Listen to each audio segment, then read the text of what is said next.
Less than 1% of the water on Earth is available for human use. Pennsylvania has more polluted rivers and streams than any other state.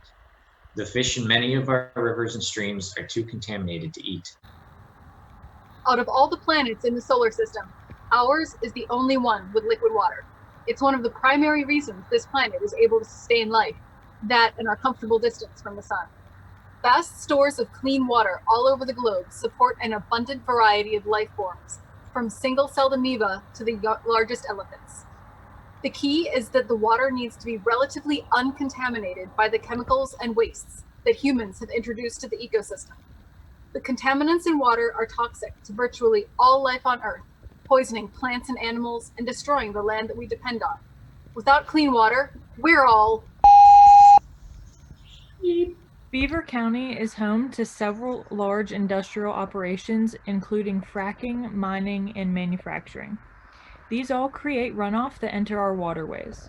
While filtration can improve the quality of drinking water for residents, it's by no means ideal, nor does it do anything for that contaminated water that's poisoning the rivers.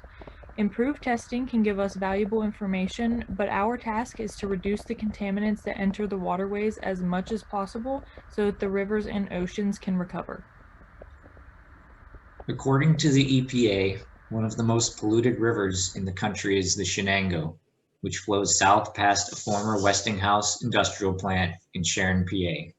16 miles above Beaver Falls, these waterways merge, forming the Beaver River.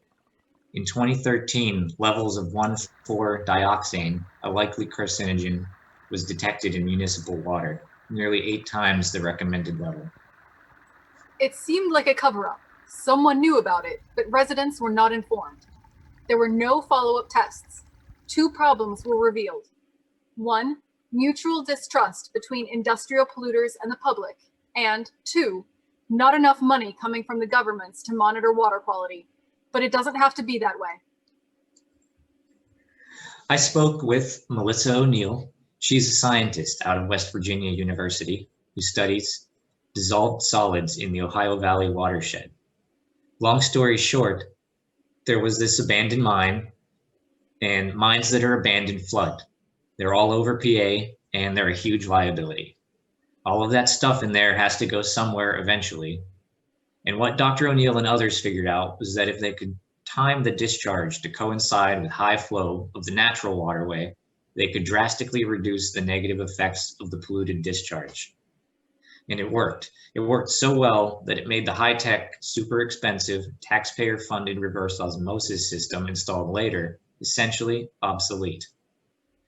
The point of my story is that it is possible, maybe not always, but sometimes, for some scientists, industry, and communities to work together in sync with nature as opposed to going to court. The main thing that the average person can do to help is be mindful.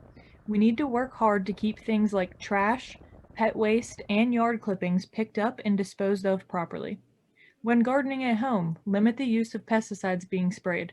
When washing your car, be aware of how much soap is getting washed into the ground.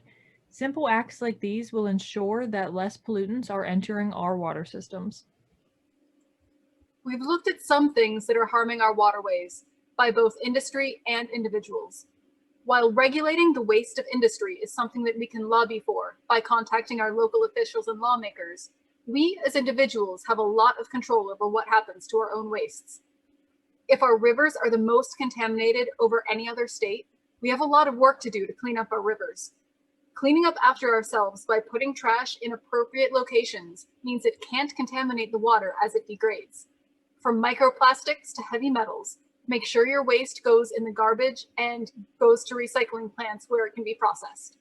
Expired pharmaceuticals can be collected on specific days in every township, and things like oil and paint can be taken to stores that have recycling and safe disposal centers.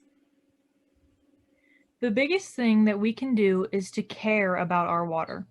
It's easy to ignore the situation when you have clean, running water delivered to your nearest kitchen sink, but that doesn't tell the whole story of what the water has gone through, or the many places where the clean water can't be found at all. Understanding that our water is in peril and being mindful of the toxins we have the power to keep out of our water system will help us shift this downward spiral to create a more sustainable relationship with our life-giving water.